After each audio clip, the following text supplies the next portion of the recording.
Y el sábado se cumplieron 40 años del inicio de la Guerra de las Malvinas. Hasta el día de hoy el territorio está en disputa por Argentina y Reino Unido. En ese periodo la balanza se inclinó a favor de la parte británica, gracias a la intervención de la OTAN y sus aliados. Ignacio Jubilla nos detalla la situación. 2 días después del inicio de la Guerra de Malvinas, la OTAN cumplía 33 años. Por pura casualidad o acaso con el entusiasmo por ese aniversario, la Alianza Occidental no dudó en dejar de lado sus diferencias para asistir rápidamente al Reino Unido, uno de sus más ilustres socios, en una guerra donde los intereses en juego estaban lejos de involucrar solamente a 2 países enfrentados. La OTAN, específicamente Estados Unidos, comenzó ya a realizar un apoyo práctico directamente a las Fuerzas Armadas británicas con la posibilidad de la utilización de sus satélites, la provisión de misiles aire-aire, que en ese momento únicamente los tenía Estados Unidos, y por el lado de los otros socios de la OTAN a establecer una suerte de embargo o veto a los distintos contratos que ya tenían firmados con la Argentina para la provisión de armamento o de sistema de armas. Un factor determinante en el desenlace de la guerra fue la participación de la Fuerza Aérea Británica, que debido a la distancia entre Londres y el archipiélago, solo fue posible gracias a la utilización de la base en la isla Ascensión, colonia británica arrendada entonces a Washington. Pero en esa logística fue clave además el rol de Francia, el socio europeo que habilitó para ese fin los vuelos desde el aeropuerto de Senegal, una de sus ex colonias.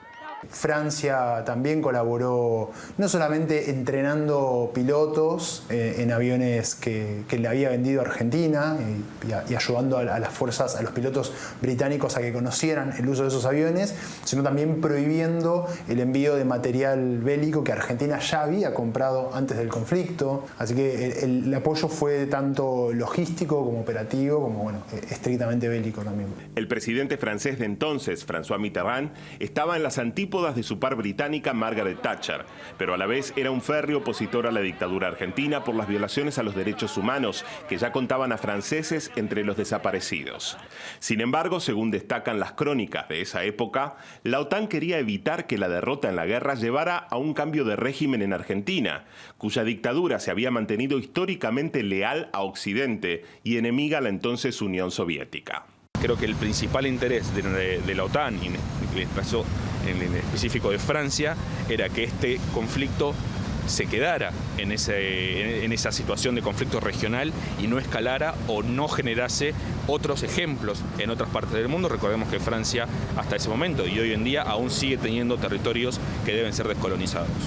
Aunque los diarios de la época también lo anticipaban en sus artículos sobre el devenir de la guerra, probablemente la respuesta más clara sobre la motivación de los socios occidentales se materialice 40 años después en el enclave militar de las Islas Malvinas, cuyo personal hoy en día representa la mitad de la población total. Estamos hablando de petróleo, de agua dulce, de recursos que ya escasean y una base militar nuclear en la OTAN como lo que son hoy las Islas Malvinas, van a ser fundamentales para que las defiendan.